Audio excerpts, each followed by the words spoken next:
Hello नमस्कार दोस्तों, कैसे हैं आप। उम्मीद करता हूँ ठीक होंगे। Tricky I am with NL study में आपका स्वागत है दोस्तों आज हम एक अन्य महत्वपूर्ण प्रश्नावली चक्रवृद्धि ब्याज लेके आए हैं। हाँ दोस्तों, हमने साधारण ब्याज पहले समझ लिया है। अगर आपने नहीं समझा है तो वो वीडियो देखना ज़रूरी है। साधारण ब्याज और चक्रवृद्धि ब्याज में अंतर क्या होता है। साधारण ब्याज होता है वो तो जो भी राशि उधार दी जाती है उसका सीधा ब्याज हमेशा एक ही दर पर चलता जाता है। लेकिन चक्रवृद्धि ब्याज में जो राशि होती है वो चेंज होती रहती है। चेंज होने का मतलब पहले वर्ष में जो भी राशि का ब्याज हुआ था वो मूलधन में जोड़ दिया जाता है और मूलधन तथा ब्याज जुड़कर जो मिश्र धन बनता है उस पूरे मिश्र धन का अगले वर्ष के लिए ब्याज चालू हो जाता है। तो ब्याज का ब्याज चक्रवृद्धि ब्याज में, जबकि सीधा ब्याज यानी मूल राशि का ही ब्याज का ब्याज नहीं होता है, सिर्फ मूलधन का, वो होता है साधारण ब्याज। यहाँ परिभाषा देखिए, किसी मूलधन पर प्राप्त ब्याज को उस राशि में जोड़कर अर्थात मूलधन में जोड़कर पुनः ब्याज पर ब्याज निकाला जाता है, अर्थात मिश्र धन का भी ब्याज लिया जाता है, उसे ही चक्रवृद्धि ब्याज कहते हैं। ब्याज का ब्याज लिया जाता है इसमें।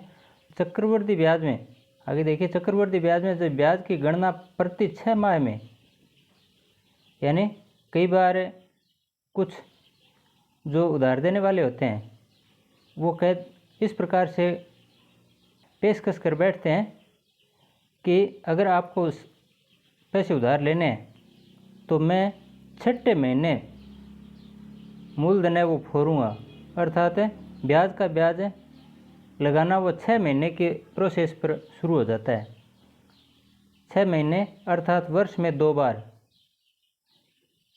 वैसे चक्रवृद्धि ब्याज वार्षिक साधारण ब्याज की तरह वो भी वार्षिक होती है, दर हमेशा वार्षिक के हिसाब से होती है। तो यहाँ 6 महीने का मतलब वर्ष में 2 बार भुगतान हो रहा है। ब्याज का की अल्टा पलटी है वो छठे महीने हो रही है, इसका मतलब है अर्धवार्षिक, यानी आधे वर्ष में जो भी ब्याज बना उसको मूल राशि में जोड़ देते हैं और 6 महीने का मिश्र धन ज्ञात करके फिर उस मिश्र धन का ब्याज शुरू कर दिया जाता है। और कई इससे भी तेज होते हैं, वो 3 महीने के हिसाब से भी ब्याज शुरू कर देते हैं ब्याज का ब्याज लेना। तो त्रैमासिक या 6 माही इस प्रकार के ब्याज की गणना भी कई साहूकार करते हैं दोस्तों। और समय को दुगना, यहाँ देखिए, अगर वर्ष में 2 बार ब्याज की गणना होती है, इसका मतलब मैंने शुरू में बताया था दर हमेशा वार्षिक होती है, तो यहाँ तो वर्ष में 2 बार गणना हो चुकी है, इसलिए वो वार्षिक न होकर अर्धवार्षिक बन चुकी है। लेकिन दर वार्षिक के आधार पर ही इसकी गणना की जाती है, जिससे 2 टुकड़े कर देंगे एक वर्ष के, अर्थात जो भी दर है, मान लीजिए 8% दर है, उसके 2 टुकड़े करने पर ये 4% की हो जाएगी। 4% पहले 6 माह के लिए, 4% अगले माह के लिए, इस प्रकार से दर को आधा कर दिया जाता है। ठीक इसी प्रकार से समय उसको दुगना कर दिया जाता है। समय को दुगना करने का मतलब है 6 महीने के कितने पीरियड हो गए एक वर्ष में, 6 महीने के 2 पीरियड हो गए, इसलिए 2 अर्थात दुगना, समय को दुगना कर दिया जाता है और दर को आधी कर दी जाती है गणना करने के लिए, ब्याज की गणना करने के लिए। ठीक इसी प्रकार से अगर त्रैमासिक है, आगे देखिए, समय को दुगना करके सूत्र में प्रतिस्थापित कर दिया जाता है, क्योंकि एक वर्ष में 2 अर्धवर्ष होते हैं। 2 अर्धवर्ष का मतलब 6 महीने के 2 पीरियड, 2 काल, 2 अवधि। अतः दर अर्धवार्षिक होने के कारण समय दुगना कर दिया जाता है। ये समय हमने दुगना कर दिया ना, दर तो आधी कर दी, 8% थी, उसको कितना कर दिया, 4%। जबकि समय 1 वर्ष था, 6 महीने था, उसको हमने 1 वर्ष बना दिया। समय 6 महीने का 1 वर्ष बना दिया। अगर 1 वर्ष है तो उसका 2 अवधि यानी 2 वर्ष तो नहीं कहेंगे, लेकिन गणना के लिए 2 कॉलम बन जाएंगे, अर्थात 2 वर्ष बना देंगे। इसी तरह दर वार्षिक दी हुई होती है, अतः इसे आधा करके अर्धवार्षिक दर प्राप्त कर ली जाती है।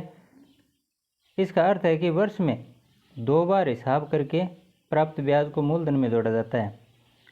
छठे महीने मूलधन है उसमें ब्याज को जोड़ कर दोबारा से ब्याज का ब्याज लेना शुरू कर दिया जाता है, वो होती है अर्धवार्षिक गणना।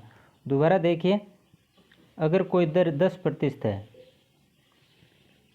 इतना ही लिखा है, इसका मतलब है ये दर वार्षिक है। चक्रवृद्धि ब्याज की गणना या साधारण ब्याज की गणना 10% इस प्रकार से लिखा है, तो इसका मतलब है गणना ब्याज की गणना वार्षिक हो रही है। लेकिन अगर लिख दिया अर्धवार्षिक ब्याज की गणना अर्धवार्षिक लिख दिया, तब क्या करेंगे, इसके 2 टुकड़े करेंगे, दर को आधा कर देंगे, क्योंकि एक वर्ष ये तो वार्षिक है 10%, इसकी दो अवधि बन गई 6 महीने की, तो इसको 5% करेंगे, दर 5%। अब एक वर्ष अगर समय, तो समय को दुगना कर दिया जाता है, समय को दुगना अर्धवार्षिक है तो।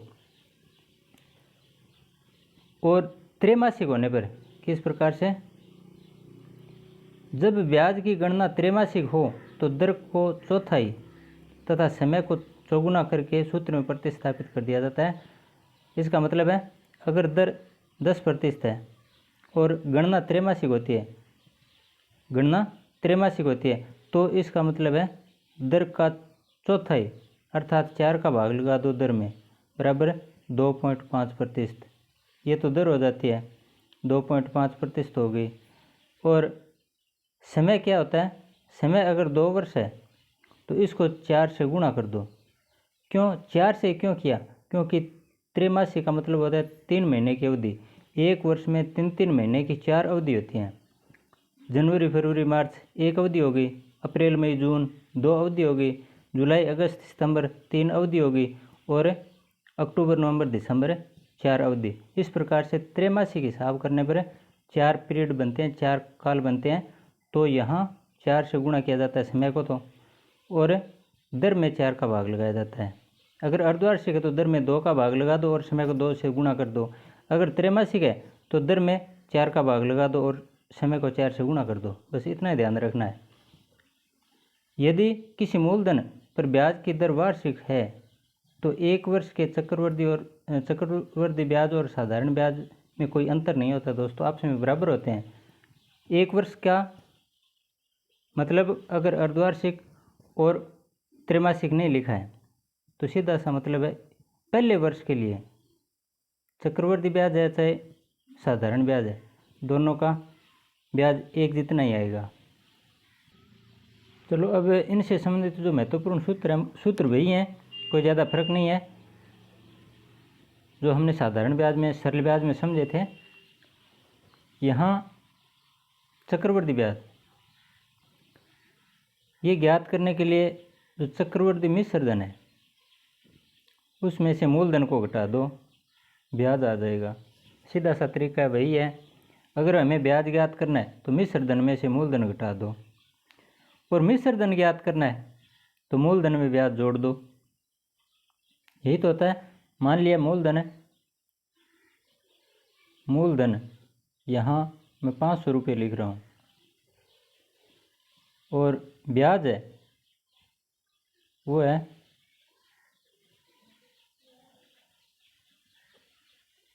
20 रुपये। तो मिश्र धन कितना बन गया, मूलधन 500 रुपये, मिश्र धन 20 रुपये, ब्याज 20 रुपये, तो मिश्र धन कितना बन गया 520 रुपये। मूलधन है 500 रुपये, ब्याज है 20 रुपये, तो मिश्र धन बराबर कितना आ गया, ये मिश्र धन आ गया है 520 रुपये। अगर 520 रुपये मिश्र धन है और मूलधन 500 रुपये है तो ब्याज कितना आएगा, 520 में से 500 घटा दो, बराबर 20 रुपये। यही लिखा है। अगर ब्याज ज्ञात करना चक्रवृद्धि ब्याज बराबर है चक्रवृद्धि मिश्र धन, यहाँ ब्याज हमें ज्ञात करना है चक्रवृद्धि मिश्र धन 520 रुपये और मूलधन है 500 रुपये, तो मिश्र धन में से मूलधन घटा दो, 20 रुपये आ जाएगा। इसी प्रकार अगर चक्रवृद्धि मिश्र धन ज्ञात करना है, जैसे कि इसमें है मिश्र धन ज्ञात करना है 520 रुपये हमें ज्ञात करना है, तो मूलधन 500 रुपये, मूलधन 500 रुपये, ब्याज 20 रुपये, ब्याज 20 रुपये, दोनों को जोड़ दो। मिश्र धन प्लस है ब्याज, मूलधन प्लस है ब्याज, दोनों का जोड़ कर दिया, 520 रुपये आ गए। और मूलधन ज्ञात करना हो, यदि मूलधन ज्ञात करना है, ब्याज दे रखा है और मिश्र धन दे रखा है, तो 520 में से 20 घटा दो, 500 मूलधन आ जाएगा। कहने का मतलब 520 क्या है, मिश्र धन, मिश्र धन में से ब्याज कितना 20, ये घटा दो, 520 में से 20 घटाएं तो 500 क्या आ जाएगा, मूलधन। ये मूलधन ज्ञात करने का सूत्र है। अब ये 3 सूत्र यही तो साधारण ब्याज में थे और ये तीनों ही सूत्र यहाँ हैं। लेकिन दोस्तों सी ये चक्रवर्ती मिश्र धन ये है, अब की बार च लग चुका है इनके साथ, चक्रवर्ती ब्याज है चाहे चक्रवर्ती मिश्र धन है। ये च लगने से ये सरल ब्याज नहीं रहा है, पहले तो स था अब च बन गया, अर्थात चक्रवर्ती ब्याज का ब्याज। इसलिए एक सूत्र और याद करना पड़ेगा और वो सूत्र है ये, चक्रवर्ती ब्याज ज्ञात करने का सिर्फ और सिर्फ एक सूत्र यही है। यही सूत्र हमारी पूरी प्रश्नावली में काम आएगा। ये ज्ञात करने के लिए, सरल ब्याज ज्ञात करने के लिए हमने कौन सा सूत्र अपनाया था, मूलधन गुणा समय गुणा दर बटा 100 या PTR बटा 100 अपनाया था। यहाँ ये देखिए चक्रवर्ती मिश्र धन, ऊपर दूसरा सूत्र देखिए चक्रवर्ती मिश्र धन, यहाँ भी चक्रवर्ती मिश्र धन है और मूलधन की जगह मूलधन लिख दिया, मूलधन की जगह मूलधन, चक्रवर्ती मिश्र धन की जगह चक्रवर्ती मिश्र धन। सेम दूसरा सूत्र है भैया, ये बराबर का बराबर, मूलधन का मूलधन। आगे देखिए प्लस चक्रवर्ती ब्याज है, यहाँ हमें क्या करना है, मूलधन गुणा 1 प्लस दर बटा 100 की घात समय, ये लगाना है। और अगर हमें ब्याज ज्ञात करना हो तब माइनस मूलधन लिखना पड़ेगा। लेकिन मुख्य रूप से बस इतना सूत्र ये याद रख लो, चक्रवर्ती मिश्र धन का सूत्र क्या है, मूलधन गुणा 1 प्लस दर बटा 100 की घात समय। इसको ऐसे भी लिख सकते हैं, P अर्थात प्रिंसिपल गुणा 1 प्लस दर अर्थात R बटा 100 इसकी घात समय अर्थात T। ऐसे भी लिख सकते हैं P गुणा 1 प्लस R बटा 100 की घात T। और अगर हमें क्या ज्ञात करना है, चक्रवर्ती ब्याज ज्ञात करना है, तो माइनस, ये देखिए पहला सूत्र देखिए, चक्रवर्ती ब्याज ज्ञात करना है। इसी में मैं बता रहा हूँ, अगर चक्रवर्ती ब्याज ज्ञात करना हो तो ये चक्रवर्ती मिश्र धन की जगह तो ये पूरा P गुणा 1 प्लस R बटा 100 की घात T ये लगा दिया चक्रवर्ती मिश्र धन की जगह। आगे माइनस है तो यहाँ माइनस लगा कर मूलधन की जगह P लगा देंगे, पहला सूत्र ये बन गया। तो ये अभ्यास से होते हैं दोस्तों, याद नहीं करना है आपको, सिर्फ ये 3 सूत्र याद रख लो, इसके आधार पर अपने आप ये सूत्र आ जाएंगे और सवाल करोगे तब ये याद होंगे। ऐसे आपको रटना नहीं है, सूत्र याद नहीं करना है, अपने आप दिमाग में आएगा ये देखिए P से लेकर यहाँ तक ये मिश्र धन में से मूलधन घटा दो, बस ब्याज आ जाएगा। आगे देखिए इनसे संबंधित कुछ प्रश्न में हल करने की कोशिश करेंगे।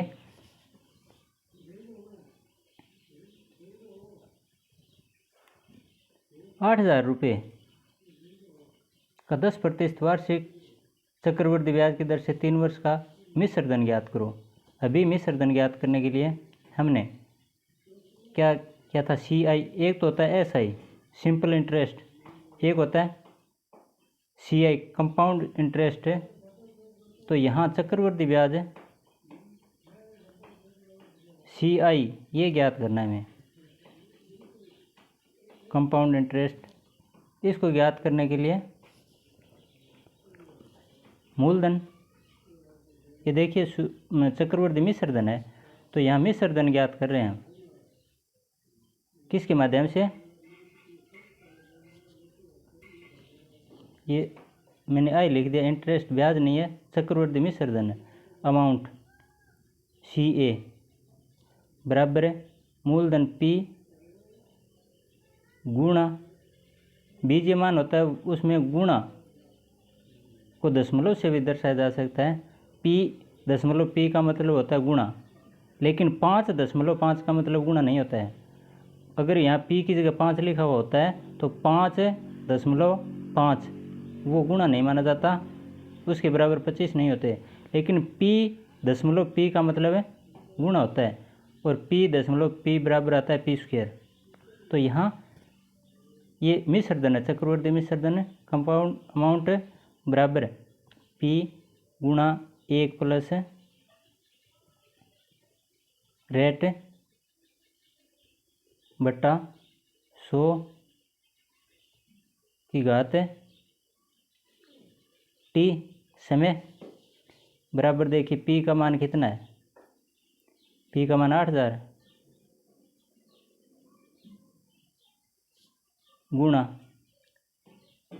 1 प्लस R कितना दे रखा है 10%, 10 बटा 100 की घात समय 3 वर्ष, ये 3 लिख दिया। अब दोस्तों एक तो सवाल में जो काटते हैं अभाज्य गुणनखंडों की सहायता से या शून्य शून्य को काटते हैं, ऊपर नीचे की संख्याओं को काटते हैं, वो आपको अभ्यास करने पर ही उसमें पारंगतता आएगी। यहाँ ये मत सोचना कि ये कैसे काट दिया, कैसे हो गया। ये घातांक 3 है, इसका मतलब 3 बार लिखा जाता है। और 100 1 प्लस 10 बटा 100 यहाँ लिखा, मैं ऐसे भी लिख सकता हूँ 100 1 का 100 और 10 110 बटे 100। इसको हल करते समय कोष्ठक के अंदर 1 प्लस 10 बटा 100 है, इसको हल आप ऐसे भी कर सकते हैं। यहाँ जो भी हर है उसका पढ़ा बोलिए, जो यहाँ 1 प्लस लिखा है या सही के रूप में लिखा है 100 1 का 100। अगर यहाँ 2 लिखा हुआ होता तो 2 बार बोल देते 100 1 का 100 और उसमें जोड़ दो ऊपर वाली संख्या, अंश वाली संख्या 10 है तो 100 1 का 100 और 10 110 बटे 100, 110 बटे 100 की घात 3 यानी 8000 गुणा, ये 110 लिख रहा हूँ मैं सीधा, ये मत कहना कि कैसे लिख दिया। 110 बटे 100 की घात 3, घात 3 है इसका मतलब इसको 3 बार लिख दो। 110 बटे 100 गुणा 110 बटे 100। अब ऊपर के शून्य अलग गिनती करते हैं और नीचे के शून्य हैं उनकी अलग गिनती करते हैं। ऊपर देखिए ये 8000 है, इसके ऊपर नीचे कुछ नहीं लिखा, इसका मतलब ये ऊपर की संख्या है और इसके हर में क्या है 1। अब ऊपर कितने हो गए 1 2 3 4 5 6 शून्य ऊपर हैं। नीचे देखिए 1 2 3 4 5 6 शून्य नीचे, तो शून्य से ये सारे के सारे शून्य कट गए। अब बचा क्या है 11 गुणा 11 गुणा 11 गुणा 8, 11 का 11 से गुणा किया 121, 121 का 8 से गुणा किया। अब गुणनफल कितना आएगा, इनका गुणा आप खुद करना, 8 गुणा 11 गुणा 11 गुणा 11, ये गुणनफल आपको खुद को करना है। वैसे एक इसमें भी आपको ट्रिक बता देता हूँ मैं। अगर 11 का या 22 का किसी भी संख्या का गुणा करना हो, एक जैसे अंक हैं, तो जैसे 11 का 8 का गुणा किया 11 8 88। अब 88 को 11 से गुणा करो, ये 2 का गुणा तो हो गया, इस 11 से गुणा करेंगे तो 88 को ऐसे लिख दो, लिख दिया और जोड़ दो सीधा। 8 है 8 8 16 और 8 1 9। फिर इस 11 से गुणा, यहाँ तक हो गया, इस 11 से गुणा करेंगे तो ये 968 है, इसको 2 बार लिख दो 968 ऐसे। 8 8 से 14 और 9 6 15 1 16 9 1 10 10,648, कितने आ गए 10,648, ये हमारा उत्तर आ गया। आगे हम MCQ हल करेंगे तब ऑप्शन के आधार पर ये बहुत सरल हो जाएंगे दोस्तों। लेकिन अब हमें ऑप्शन के आधार पर नहीं, पूरी इनका जो पूरा आधार है वो समझना ज़रूरी होता है। वो आधार समझे बगैर प्रश्न उत्तर आगे समझ में नहीं आते हैं। वो संक्षेप में होता है, लेकिन ये विस्तारित अध्ययन जरूरी होता है। आगे अगला प्रश्न देखिए। 8,000 रुपये का 10% वार्षिक चक्रवृद्धि ब्याज की दर से 3 वर्ष का चक्रवृद्धि ब्याज ज्ञात कीजिए। अब की बार है चक्रवृद्धि ब्याज ज्ञात करना है। वही है 8,000 रुपये, 10% दर है और 3 वर्ष। तो यहाँ पिछले वाले में क्या आया था हमारा 10,648। ये देखिए 8,000 रुपये, 10% दर और समय 3 वर्ष। यहाँ तो हमने चक्रवृद्धि मिश्रधन ज्ञात किया था और इसमें क्या ज्ञात करना है चक्रवृद्धि ब्याज। तो ब्याज ज्ञात करने के लिए सूत्र क्या पढ़ा था हमने, चक्रवृद्धि ब्याज ज्ञात करने के लिए चक्रवृद्धि मिश्रधन है उसमें से मूलधन घटाना है। पहला सूत्र है ये देखिए, ब्याज ज्ञात करने के लिए मिश्रधन में से मूलधन घटा दो। तो यहाँ हम क्या करेंगे 10,648 मिश्रधन है, हमें चक्रवृद्धि ब्याज ज्ञात करना है। अब की बार CI बराबर है मिश्रधन कितना 10,648 आया था ना, अभी ज्ञात किया था वही सवाल है। इसमें से मूलधन घटा देते हैं 8,000 बराबर कितना आ गया 10,000। 8,000 घटाने पर 2,648 आ गए सीधे। बस ये सवाल हो गया। अब ये 10,648 मैंने दोबारा नहीं किया, सीधा मैंने वहीं से लिख दिया जो पिछले सवाल में हल किया था वही सवाल है, इसलिए मैंने ऐसे लिख दिया।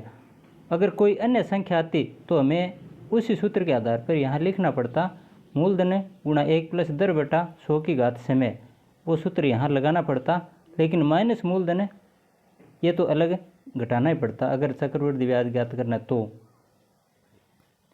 अगला प्रश्न देखिए। 8,000 रुपये रकम वही है, 10% दर, समय 2 वर्ष 6 माह है।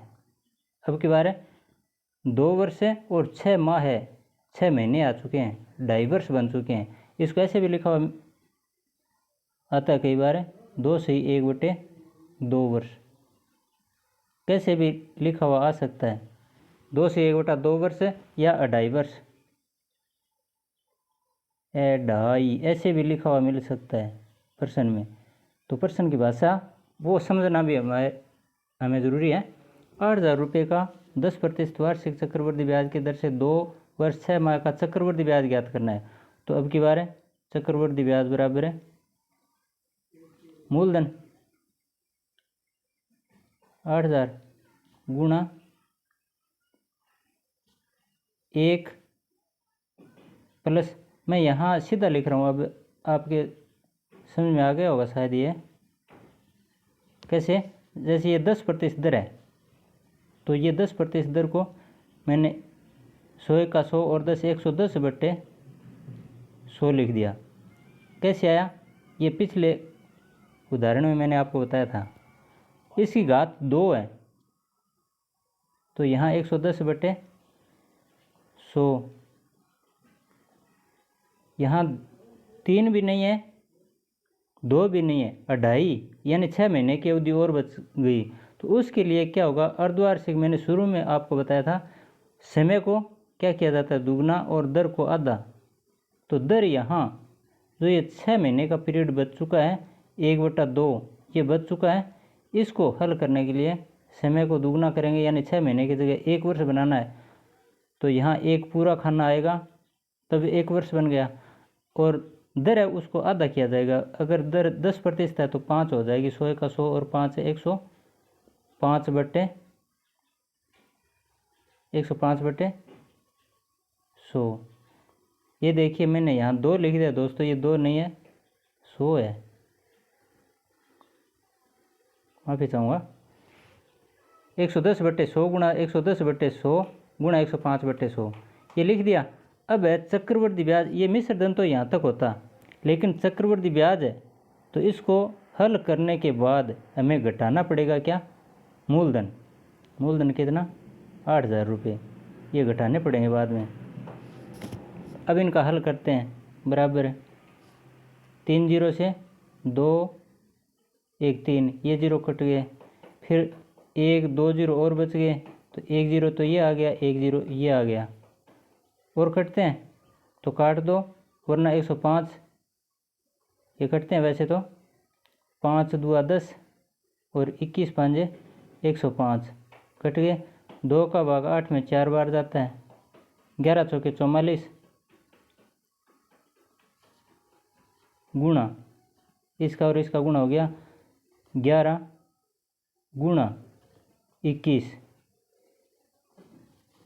और इसमें से इनका गुणा करने के बाद इसमें से घटा देंगे 8,000। इनका गुणा आता है 44 गुणा 11 गुणा 21, 21 चौके 84 हासिल 8, 21 चौके 84 और 8 है 92, 924 गुणा 11, 21 का और 44 का गुणा कर दिया मैंने, 924 आ गया, 21 चौके 84 8 है, 21 चौके 84 और 8 है 92। अब 924 को 11 से गुणा करना आसान है, 924 को यहाँ कर देते हैं 924, और ये 924 11 से गुणा कर रहे हैं, 4 4 2 6, 9 2 11, 9 1 10, 10,164 माइनस ये 8,000 है,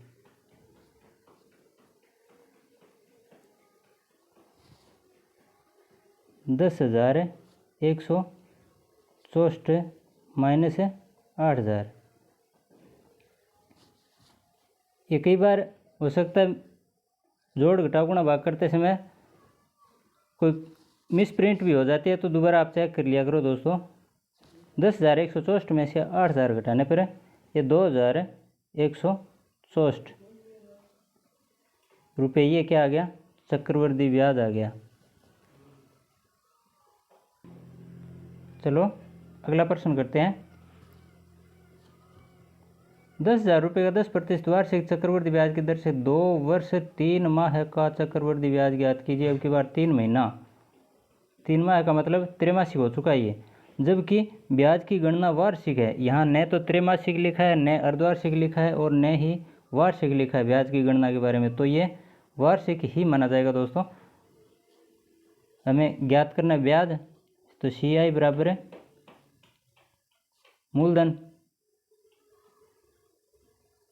गुणा ये 10 है, तो 2 बार तो पूरा पूरा लिख देंगे, 110 बटे 100 गुणा 110 बटे 100 गुणा आगे फिर 3 महीने के लिए, 3 महीने के लिए क्या हो गया, अर्धवार्षिक नहीं त्रैमासिक बन गई। दर में 4 का भाग लगाएंगे, क्योंकि एक वर्ष में 3-3 महीने की 4 अवधि होती हैं, तो 4 का भाग लगाएंगे 10 में तो 2.5 आ जाएगा, ये 102.5 बटे 100 आ गया। अब ये पॉइंट हटाएंगे, पॉइंट के बाद एक अंक है तो आप हटा सकते हैं, 1 शून्य लगा दो, ये पॉइंट हट जाएगा। ये पॉइंट दशमलव है, ये हटाया मैंने। कैसे हटा सकते हैं, अगर पॉइंट 100 में कहीं पॉइंट नहीं है तो यहाँ पॉइंट लगा दो। अब पॉइंट के बाद अगर दाईं तरफ है एक जितने अंक हैं तो वो पॉइंट ऑटोमेटिक हट सकता है, हटा सकते हैं। 102.5 बटे 100.0, इसको हम 1025 बटे 1000 ऐसे भी बोल सकते हैं। अब इनका ये मैं दशमलव हटा दिया मैंने। अब 3 शून्य 2 शून्य 5 5 2 7 कितने हो गए, नीचे 7 शून्य ऊपर 4 5 6 6 शून्य, ये वाला बीच में है दोस्तों, ये शून्य नहीं है। अगर बीच में संख्या बीच में शून्य आता है तो वो शून्य नहीं माना जाता है, इकाई की तरफ से शून्य होते हैं वो माने जाते हैं। तो 1 काट दो, 2 और 4 6, 2 2 4 2 6, 1 बच गया नीचे, बच गया ना। इसको कैसे काटें, चलो सीधा कर देते हैं। 11 गुणा 11 गुणा 1025 बटे 10। मैंने यहाँ ये आगे कट रहा था 5 से, वैसे 5 का भाग 1025 में जाता है और 10 में भी जाता है, लेकिन मैंने भाग लगाया नहीं है दोस्तों, क्योंकि अगर 5 का भाग लगाते तो पहले तो यहाँ भाग की क्रिया कर दी हमने, 1025 में 5 का भाग लगाया, फिर 10 में 5 का भाग लगाया, एक बार तो ये हो गया। फिर आगे गुणा करने के बाद जो भी गुणनफल आएगा तब 2 का भाग फिर लगाना पड़ेगा पूरी संख्या में, तो 2-3 बार क्रिया होगी। इससे अच्छा है कि ऊपर का ऊपर गुणा कर दो। अब 1025 का 11 से गुणा कर दिया, फिर 11 से गुणा कर दिया, और यहाँ देखिए हमें 1 के आगे शून्य लिखा हुआ दिखाई दे रहा है, तो 1 के आगे अगर शून्य है तो 1 का किसी भी संख्या में, यहाँ जो भी संख्या है, यहाँ 1 है, इसकी जगह 2 भी हो सकता है, 4 भी हो सकता है, उसका भाग लगाओ ऊपर की संख्या में। भाग पूरा पूरा अगर जाता है तो जितने शून्य उतने अंक छोड़कर दशमलव लगा दो, जो भी हमारा उत्तर आता है उसमें। अब 1025 का 11 से गुणा करेंगे, फिर 11 से गुणा करेंगे, जितना गुणनफल आएगा उसमें 1 अंक छोड़कर पॉइंट लगा देंगे, बस सीधा सा उत्तर आ जाएगा। तो इसका गुणनफल कितना आता है, सीधा सा मामला है। अभी हमने बताया था 1025 का 11 से गुणा करना है, पहले इसका इससे गुणा करो, तो हमें गुणा करने की आवश्यकता नहीं, सीधा 1025 लिख दो, 1025। अब एक अंक दाईं तरफ से एक अंक छोड़कर ऐसे लिख दो इनको, 1025 जोड़ कर दो, 5 5 2 7 2 1 1, ये 11 का गुणा हो गया। अब 11 और बचा है, इसका गुणा कर दो, इसको भी ऐसे लिख दो, 5 लिखना एक अंक छोड़कर है, 5, यहाँ चाहे गुणा का निशान लगा दो, काटा लगा दो, 5 फिर दूसरा अंक है 7, ऊपर वाले अंक है वही लिख रहा हूँ, 2 1 1, इनका जोड़ कर दो, 5 7 5 12, 7 2 9 1 10, 2 1 3 1 4, 1 1 2 1, 124 0 25 बराबर कितने आ गए, 124 0 25 बटे ये 10, ये छोड़ मत देना कहीं बीच में। अब मैंने आपको बताया था इस 10 का भाग बहुत सरल तरीके से लगाया जा सकता है।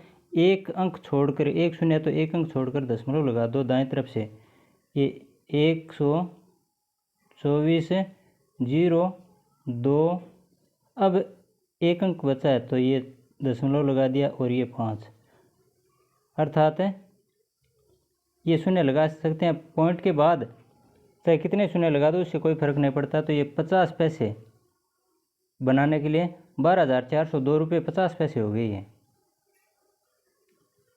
इतना उत्तर आ जाता है।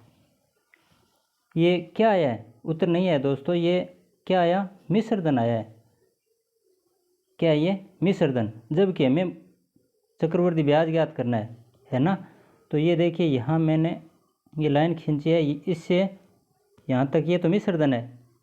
अब इसमें से घटाना है हमें मूलधन, इसमें से मूलधन घटा दो, मूलधन घटाएंगे 10,000 रुपये, तब कितना आ जाएगा उत्तर, 2,402 रुपये 50 पैसे। चक्रवर्ती ब्याज कितना आ जाएगा, 2,402 रुपये 50 पैसे। अगला प्रश्न देखिए, 10,000 रुपये का 10% वार्षिक चक्रवर्ती ब्याज की दर से 1 वर्ष 6 माह का अर्थात 1.5 वर्ष होगी का चक्रवर्ती ब्याज ज्ञात करो, जबकि ब्याज की गणना, ये ब्याज है, ब्याज की गणना अर्धवार्षिक हो। अब की बार अर्धवार्षिक है तो 1 वर्ष 6 महीने का मतलब होता है 1 से ही 1/2, 1.5 वर्ष। अब 1 वर्ष पूरा, पहले गणना वार्षिक हो रही थी, पिछले सवाल में हमने किया था 2 वर्ष और 6 महीने, तो वहाँ 2 के लिए हमने दर में कोई परिवर्तन नहीं किया, सिर्फ 6 महीने के लिए किया था, क्योंकि वहाँ गणना वार्षिक हो रही थी, लेकिन यहाँ गणना अर्धवार्षिक हो रही है, इसलिए हमें पूरे को यानी 1 - 1/2 है, ये कितना हो गया 2 × 2 और 1 3/2। इस पूरे को हमें दोबारा से परिवर्तित करना है 3/2 को, 2 × 2 1 3/2। समय को क्या करना है दुगुना, तो समय के लिए इसमें 2 से गुणा करेंगे, 2 से गुणा करने पर 2 से 2 कट गए 3 आ गया, यानी 3 पीरियड बन गए हैं 6 महीने के। 1 वर्ष 6 महीने में, 1.5 वर्ष में 6 महीने की कितनी अवधि आ गई 3। तो समय के लिए 3 बार लिखना पड़ेगा हमें। और दर है, ये देखिए दर 10%, इसको आधा करना पड़ेगा। दर 10% है वो कितनी हो जाएगी 5। तो यहाँ हम दर कितनी करेंगे 5 समय 3। समझ गए, लिखने की आवश्यकता नहीं है या लिखूं? चलो लिखने की कोई आवश्यकता नहीं है, समझ गया आप। मैं सीधा कर रहा हूँ। हमें चक्रवर्ती ब्याज ज्ञात करना है, तो CI बराबर है मूलधन 10,000 गुणा दर 5% लिखनी है हमें। 10 की जगह कितने 5, क्यों? क्योंकि गणना अर्धवार्षिक हो रही है। तो 100 × 100 और 5 105/100। घातांक कितने 1 से 1/2 वर्ष नहीं है, 3 लिखनी है अब की बार 3 बार, अर्थात है 105/100 गुणा फिर 105/100 और माइनस है, माइनस क्या कर देंगे 10,000। अब काट दो, 4 0 से 4 0 कट गए। ठीक उसी प्रकार से 105 को 105 से गुणा, ये बीच वाले 0 नहीं कटेंगे दोस्तों। 105 को 105 से गुणा करो, फिर 105 से गुणा करो, या ऐसे भी कर सकते हैं 5 का भाग 125 में 105 में कितने बार जाता है 21 5 105, और यहाँ 20 5 100। फिर 5 से कटते हैं 21 5 105 और 4 5 20। अब 21 का और 105 का बराबर है 105 गुणा 21 गुणा 21/4। ऊपर का तीनों का गुणा करके 4 का भाग लगाना है, और इसमें से पूरा जो भी मान आएगा उसमें से घटाना है कितना 10,000।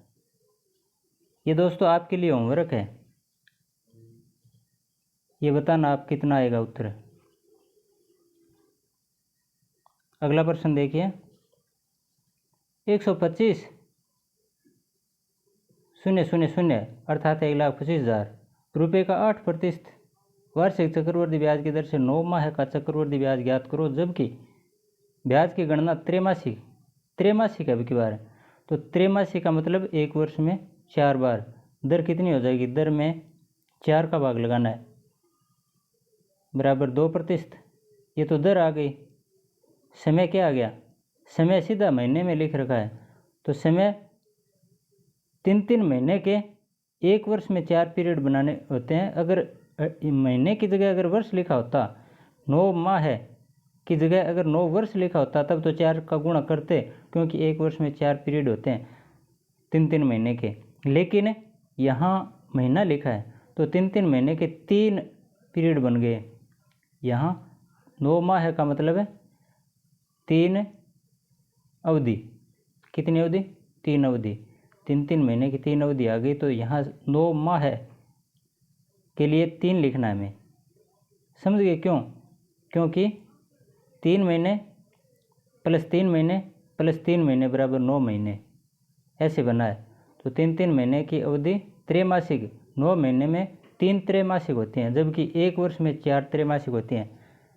इसलिए ये मैं समय 3 लिखूँगा। T बराबर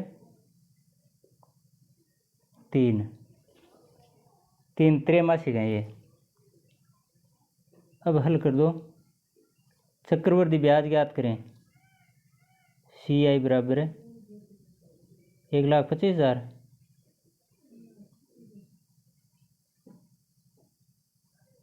गुणा दर 2% है ना, 102/100 गुणा 102/100 और गुणा 102/100 3 बार लिखना है।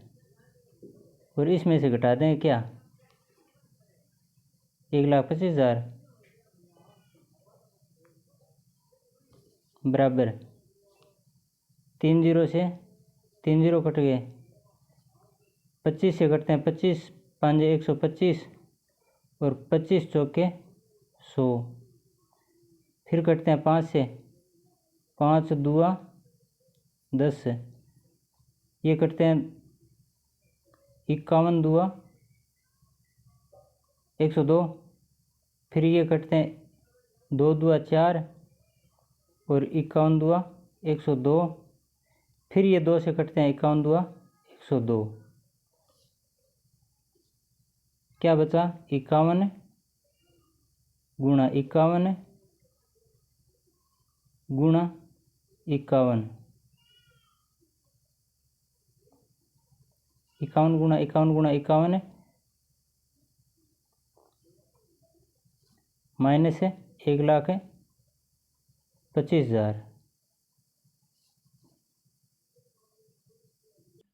51 गुणा 51 गुणा 51, इसका मतलब 51 क्यूब, 51 की क्यूब 51 की घात 3, इसका 51 की क्यूब का आता है 1,32,651, 1,32,651 माइनस 1,25,000।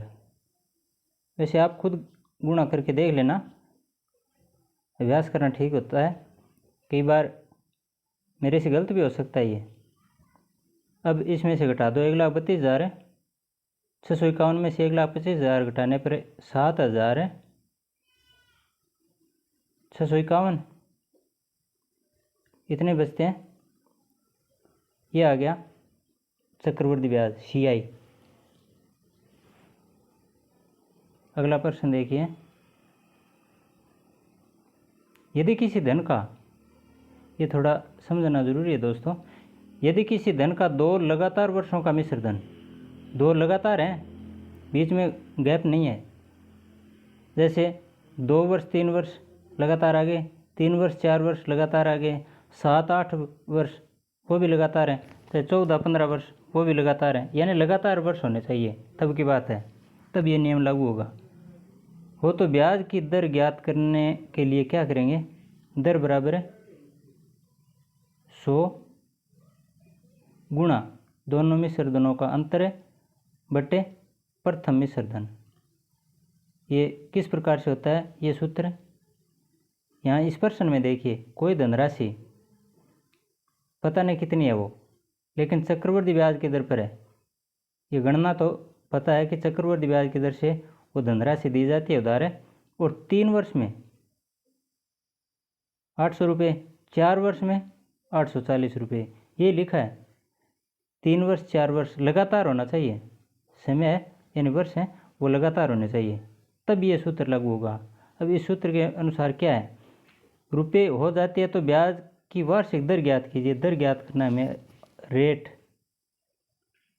R बराबर, ये देखो 100 गुणा दोनों मिश्र धनों का अंतर, 100 गुणा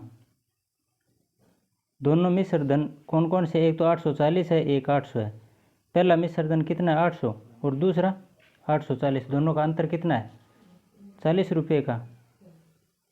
840 में से 800 घटा दो, 40 रुपये, ये लिखने की क्या आवश्यकता है, ये तो आपको आता भी है।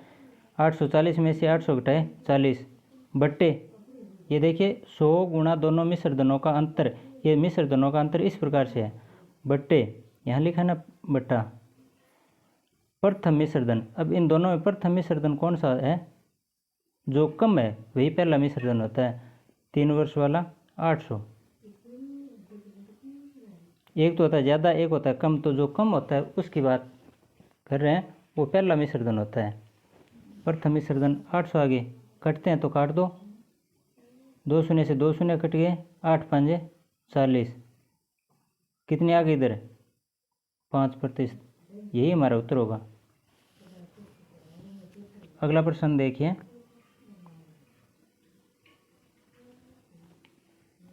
इस प्रकार के ये प्रश्न है दोस्तों परीक्षा में बहुत आते हैं और हम छोड़कर आ जाते हैं इन प्रश्नों को, लेकिन होते बहुत सरल हैं, इसलिए अभ्यास ज़रूरी है। अभ्यास के लिए वैसे आगे मैं ये सिलेबस एक बार पूरा हो जाए उसके बाद में मैं आपको बहुत सारे प्रश्न यहाँ ऑप्शन सहित उपलब्ध करवा दूँगा, चिंता नहीं करें। अब भी अगर आपके पास इन जो भी प्रश्नावली आप करते हैं समझते हैं उससे संबंधित अन्य कहीं मैटर मिला है या पड़ा हुआ है तो वो भी उसमें से भी आप हल कर सकते हैं, पीछे आए हुए PYQ या फिर MCQ जो भी आपके उपलब्ध हों तो उनको हल करके अभ्यास कर सकते हैं। यदि 3600 रुपये का 2 वर्ष का चक्रवृद्धि ब्याज व साधारण ब्याज 144 दोनों का अंतर दे रखा है, अंतर 144 है, तो ब्याज की दर ज्ञात कीजिए। अगर इस प्रकार से सवाल पूछे जाते हैं, इसमें 2 वर्ष का समय दे दिया है और अंतर दे दिया, उसमें तो 2 वर्ष 3 वर्ष लगातार दे रखे थे वर्ष, लेकिन कई बार इस प्रकार से प्रश्न पूछ लेते हैं, समय दे दिया है 2 वर्ष का और मूलधन दे दिया, उसके बाद में दोनों ब्याजों का अंतर चक्रवृद्धि और सरल ब्याज या साधारण ब्याज दोनों का तुलनात्मक दृष्टि से मान पूछ लेते हैं कई बार तुलना करते हुए। यहाँ दोनों का अंतर है, ये तुलना है एक प्रकार से, दोनों का अंतर 144 है। इसको हल करने के लिए क्या करेंगे, इन प्रश्नों में ये हमेशा ध्यान रखना साथियों, 2 वर्ष, ये वर्ष 2 ही होने चाहिए, 2 की जगह 3 वर्ष नहीं, 5 वर्ष नहीं, समय 2 वर्ष होना चाहिए, तब ये नियम लागू होगा। और ज़्यादातर 2 वर्ष के ही पूछते हैं, इस नियम से संबंधित, इस सूत्र से संबंधित प्रश्न पूछते हैं परीक्षा में, और वो 2 वर्ष से संबंधित ही पूछते हैं। एक इससे संबंधित थोड़ा सा हटकर 3 वर्ष का भी पूछ लिया जाता है कई बार, तो वो थोड़ा सा अलग है ऐसा ही। वो कैसे, पहले तो ये हल करते हैं, दर रेट बराबर जो अंतर दे रखा है उसको ऊपर लिखो, अंतर बटे मूलधन, अंतर जो भी है उसको ऊपर लिख दो बटे मूलधन, मूलधन 3600 है और इस पूरे का रूट कर दो, अंटर रूट है 144 बटे 3600 और गुणा 100%, कितना 100%, इसके ऊपर रूट का निशान नहीं है। अब इसको हल करेंगे तो ये लगभग जो प्रश्न में दे रखे हैं वो संख्याएं सारी पूर्ण वर्ग संख्या मिलेंगे। 144 का वर्गमूल कितना आता है 12 और 3600 का 60 गुणा 100, 12 का 60 में भाग जाता है 5 बार और 5 का 100 में भाग लगाएं तो कितनी बार जाएगा 20 5 100, 20%, ये आ गया। अगला प्रश्न देखिए। वैसे अगला प्रश्न समझाने से पहले दोस्तों मैं विराम देना चाहता हूँ क्योंकि वीडियो काफ़ी बड़ा होने जा रहा है। शेष प्रश्न बहुत इंपॉर्टेंट प्रश्न है जो और शेष बचे हैं इस प्रश्नावली के, वो मैं अगले भाग में बता दूंगा क्योंकि वीडियो बड़ा हो जाएगा, फिर थोड़ी दिक्कत आएगी। तो आज के लिए बस इतना। वीडियो कैसा लगा इसके बारे में कमेंट ज़रूर लिखना दोस्तों। धन्यवाद। जय हिंद।